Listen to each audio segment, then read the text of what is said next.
In this new video, we will see how to manage motors with Arduino. When we talk about electric motors, obviously a world of different types of motors available on the market opens up, which of course strongly depend on the application we want to implement.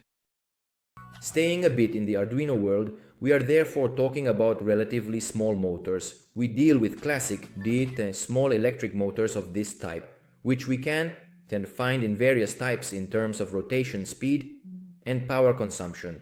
Typically, we see them consisting of two terminals. We have motors also called stepper motors, which have the particularity of being able to position themselves during rotation at very specific angular positions, which we can control electronically. And above all, we can always have information on the motor's position at a defined moment in time. This, in certain types of circuits and electronic systems, facilitates the use of motors precisely because, having the current position always available, we do not need to use external encoders or external instruments to understand nor the motor's position at that moment.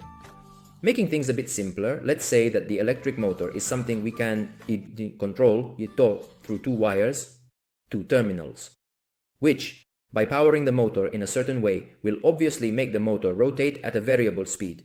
We will see how to set this, nor change the direction of rotation, and generally stop and halt the motor.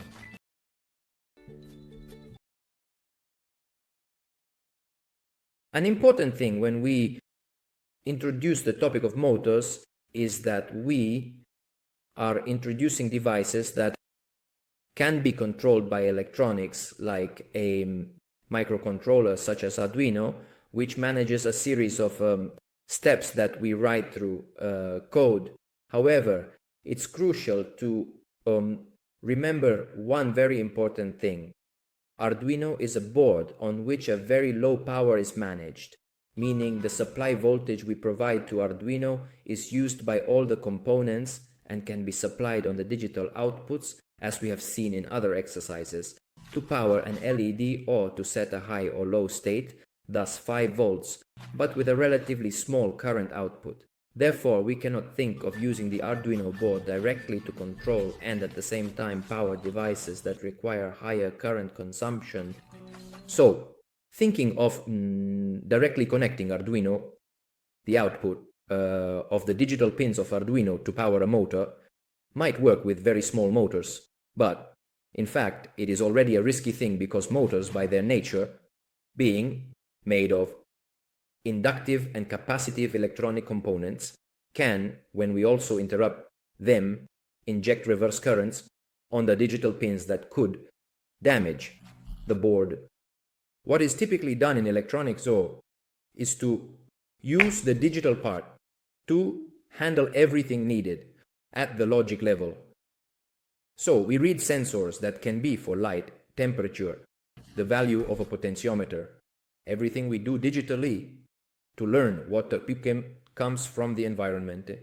Then, in the command phase, we use Arduino to control the various digital states, but we need to control a device that is capable of managing the power that needs to be absorbed by the final device, which can be a motor, a well pump, a 1 kilowatt spotlight, or various other devices.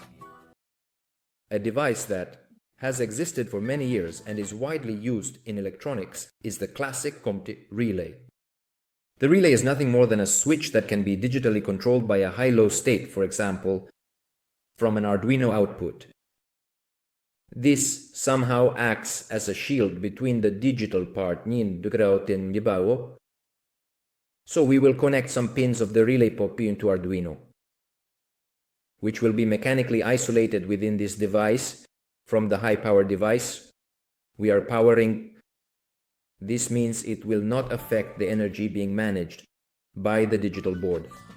Other devices that can be used are bridges or drivers, also known as motor shields, of which we have several types. Such a thing is a board that can be used with Arduino to determine the direction and the power of the motors thus the speed of the motors we want to set the direction for.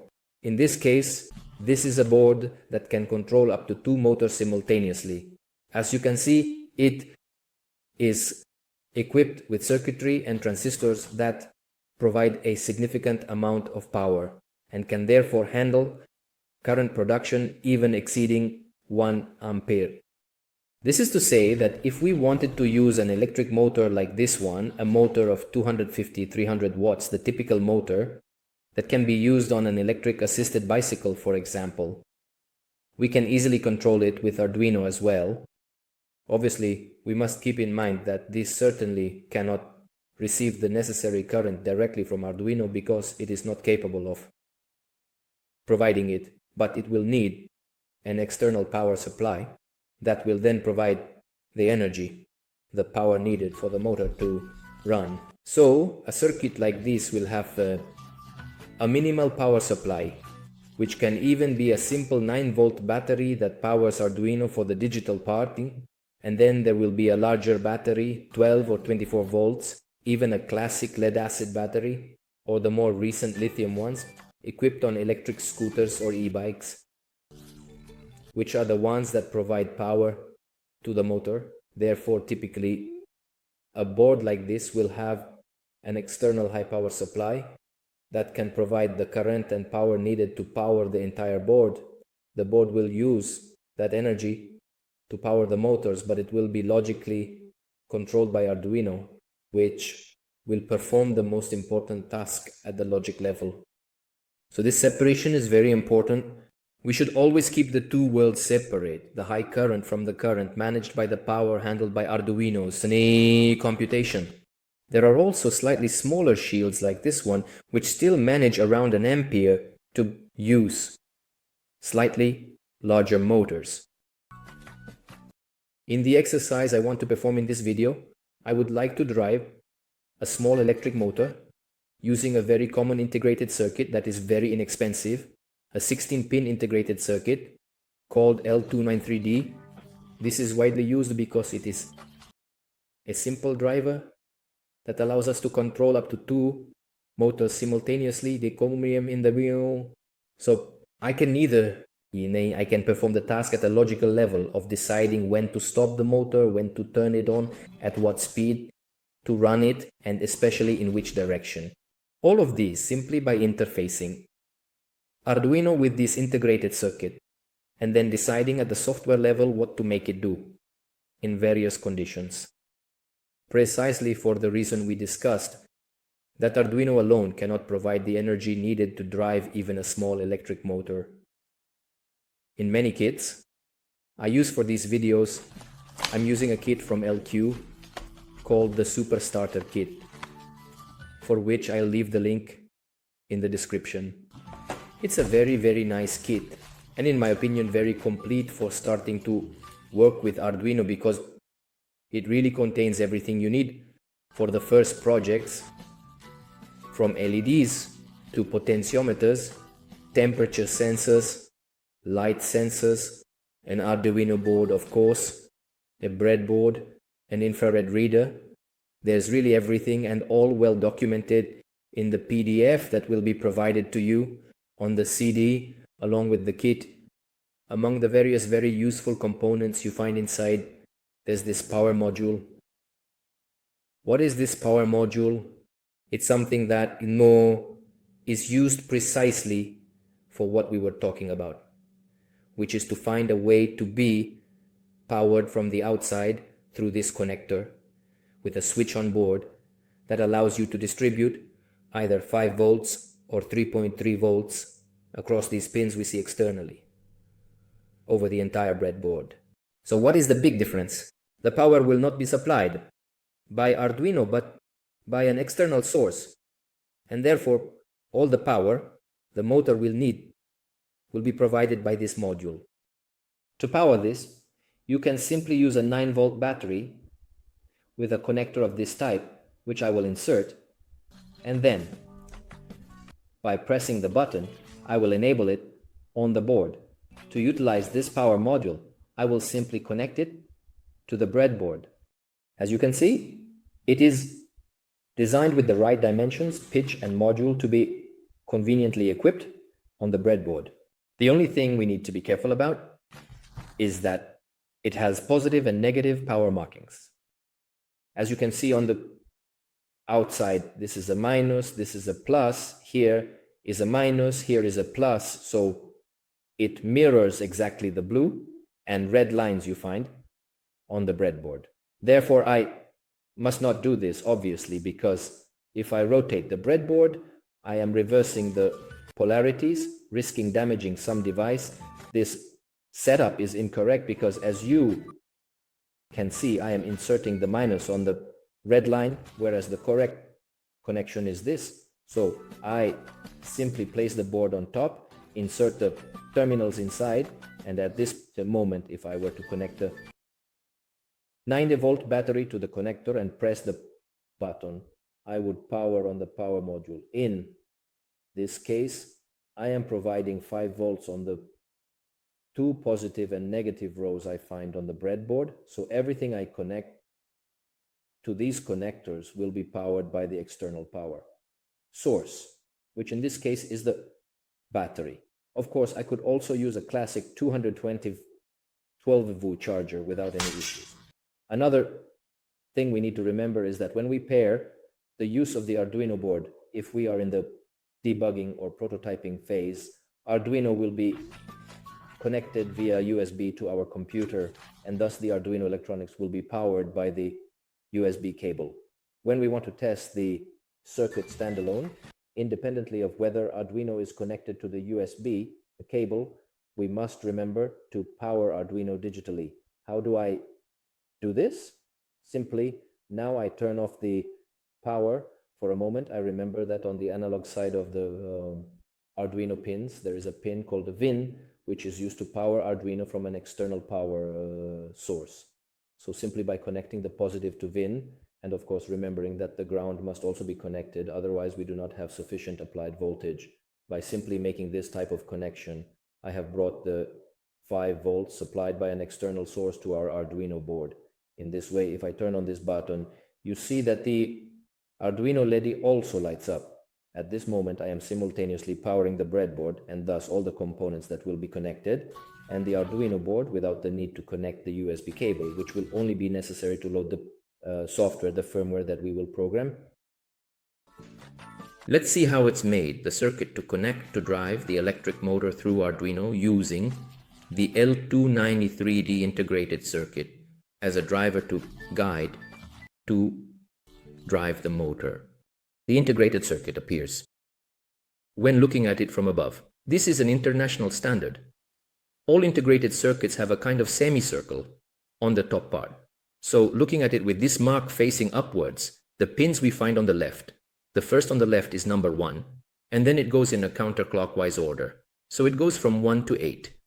On the first row of pins you find, and then from below it starts again from 9 to 16, which are the other 8. In our case, we will use only one motor. However, as I was saying, this integrated circuit allows you to manage 2 motors simultaneously. For our exercise, we will focus only on the left side of the integrated circuit, because that is what we need to drive, the motor. Some pins are service pins, so obviously pin number 8 and pins 4 and 5, one of the 2, must be powered, so VCC. We will send the 5V constantly to pin 8 and the ground to pin 4 or 5. Then we have 2 pins, an essential pin, the first one, which is called M1 PWM. This is to remind us that this pin can be used to enable the motor. And if we use the digital write, we directly give either 0 or 5 volts to pin 1. The motor turns on and runs at maximum speed. In which direction will it turn? The motor. It depends on pin number 2 and number 7. As you can see, they are called M1, direction 01, and M1, direction 10. Which means that if I want to send the motor in a certain direction, I set pin 2 high and pin 7 low. If I want to reverse the punted direction, I simply do the opposite, meaning I will set 2 to 0 and 7 to 1.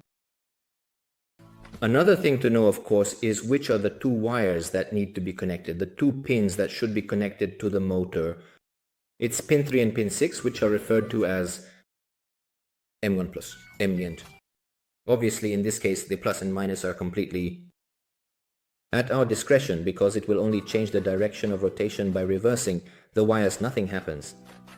The interesting thing we will see in the exercise is that if pin 1, instead of using digital write and thus switching from state 0 to the high state instantly and thereby giving the motor maximum power, maximum speed, we will also see how to give the motor speed gradually. That is, how to regulate the speed.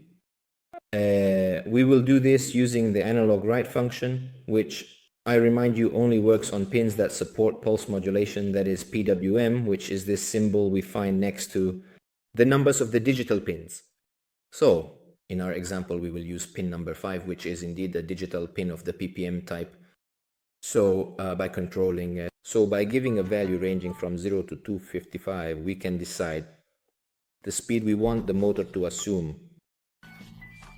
Before we focus on the code, let's do the wiring and assemble the circuit. First of all, we power the L293D integrated circuit through pin 8, the VCC, and pin 4, which is the ground. So, we take from the breadboard through a red wire, we put 5V to pin number 8 and to pin number 4. Instead, we bring the ground.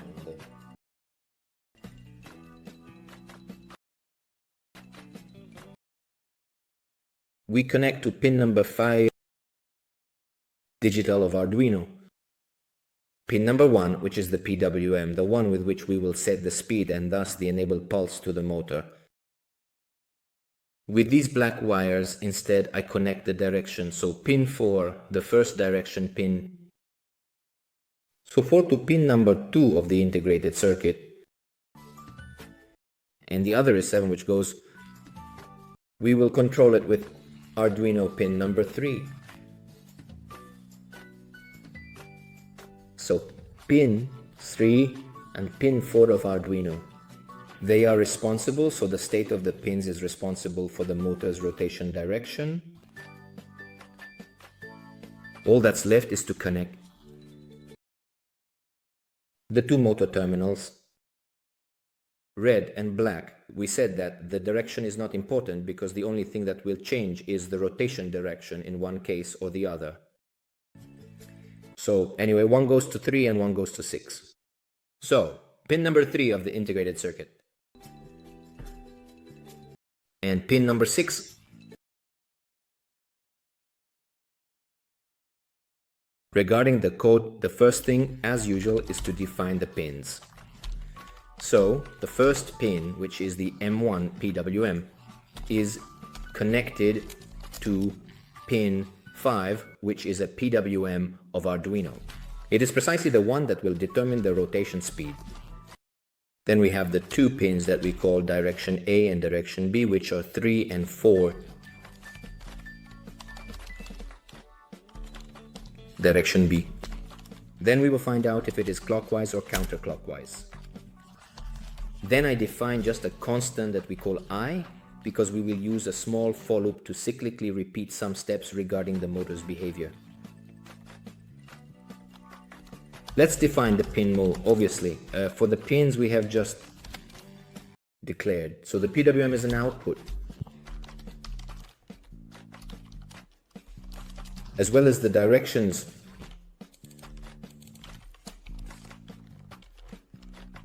dir A and dir B. They will be controlled simply with a digital write, either high or low, depending on the direction we want to give the motor. I initialize as usual the serial monitor. With the function in setup, you just need to put serial dot, begin with the bitrate speed of 9600. And so we could also use some text in the exercise that will appear on the serial monitor to have feedback on what the logic is doing.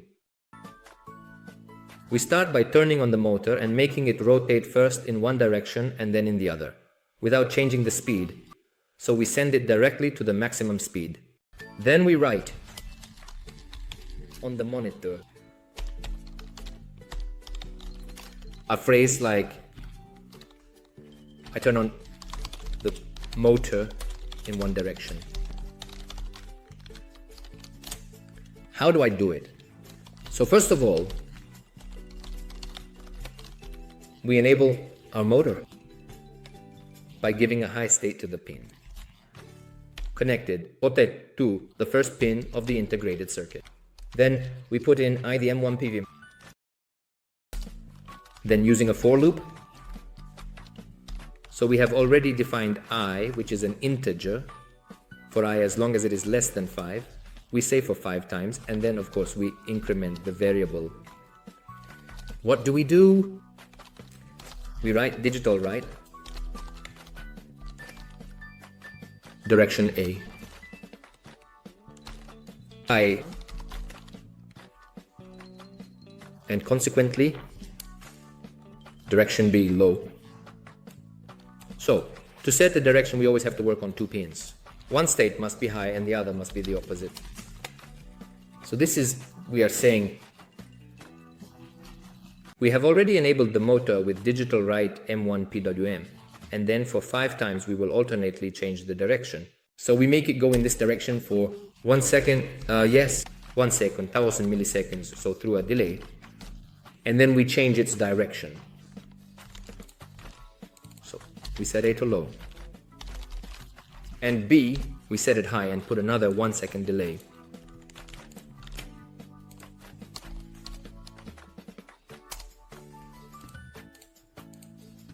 So, as the first part of the exercise, we can actually try it already. Let's verify the code. Now we connect the motor and see if it does what we have programmed. In the meantime, let's turn on the serial monitor, which obviously doesn't start because I still need to connect the board. I'll connect it right away.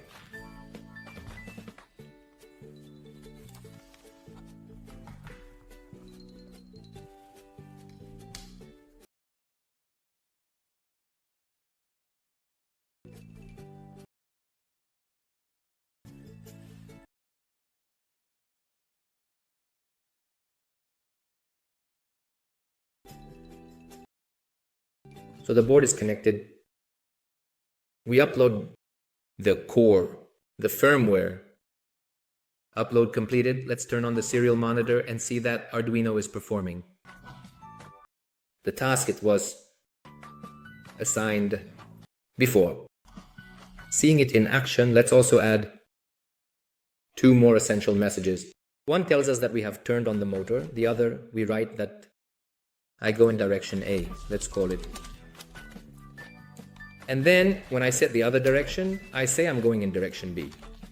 So if I now obviously don't power the part related to the power module, which is what supplies current to the motor, hence to the integrated circuit, Arduino, it's doing what we told it to, but we don't see any effect yet, precisely because the motor is not powered. As soon as we power the module, we should also see the physical result. If I now have the serial monitor, you'll see that direction A, direction B will appear. There will be this change 5 times because we made a loop that does it. 5 times then, starting over, it will tell us again to turn on the motor. Here, this is the start of the cycle. I turn on the motor in one direction, then direction A, direction B, and so on. Let's see if by powering the module with the external battery, the motor responds to an important thing, which is that we need to connect the ground of Arduino, so anyone, obviously even a digital one, to the ground of the breadboard. Otherwise, we don't have the same reference. I insert the battery and turn on the module. As you can see, the direction is alternated. And it does this 5 times before starting over.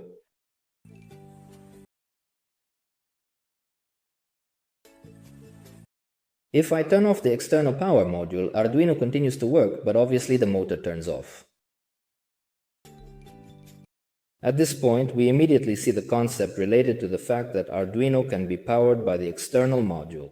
So if I disconnect the USB cable, obviously Arduino turns off. So at this moment, even if I were to power the module, nothing would work. because Arduino is not powered by anything since it no longer has the darn USB connection. At this point, I can take advantage of the fact is either the 5 volts from the battery that arrive, which are well distributed by the power module, and I connect it to what is called the VIN terminal. So now by turning on the module, I am sure that I am powering both the Arduino in the digital part and the motor. And in fact, everything works. Let's continue the exercise by setting a variation in the motor speed. So instead of using digital write to power the main pin, so M1 PWM, we will use an analog write. So what we can do in this exercise is instead of doing a for loop, let's do something very simple. We set a direction and keep it always the same. Direction A.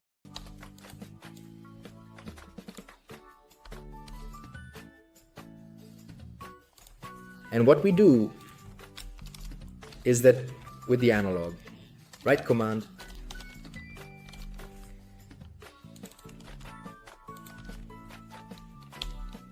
we pass an increasing speed, so we start from a very low value. And then by adding small delays, half a second for example, we gradually increase the speed. I remind you that the range is from 0 to 255, so 50-100. Concept شرط شرط ونفصل up to the maximum. We then keep it at maximum speed for 1.5 seconds, and then the cycle will restart from speed 10. So if the code works, it will start from low speed, and in half-second steps the speed will be increased always in the same direction. Because we have set one high and one low for A and B, so we have chosen the direction to. Let's verify the code.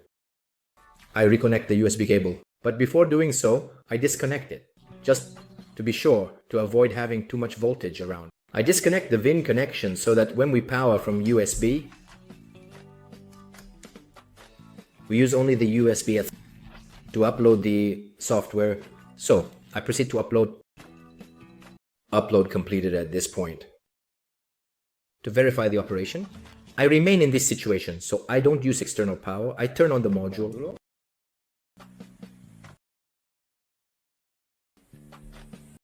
You see it increases gradually. First it stops, then it starts again, and gradually the speed increases.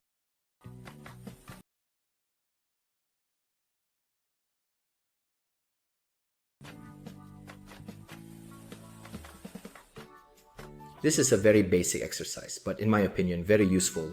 Because then, regardless of the motor used and the driver we use to control that type of motor, the logic behind it is always the same, so we will always have some pins, one dedicated to power, thus to the main control of the motor. Then, through modulation, we also pass the speed value that we want. 2 pins, or one that tells us the direction of rotation, the power supply, obviously for the driver, and the 2 connections that need to be sent to the motor to then send these commands through the driver we are using.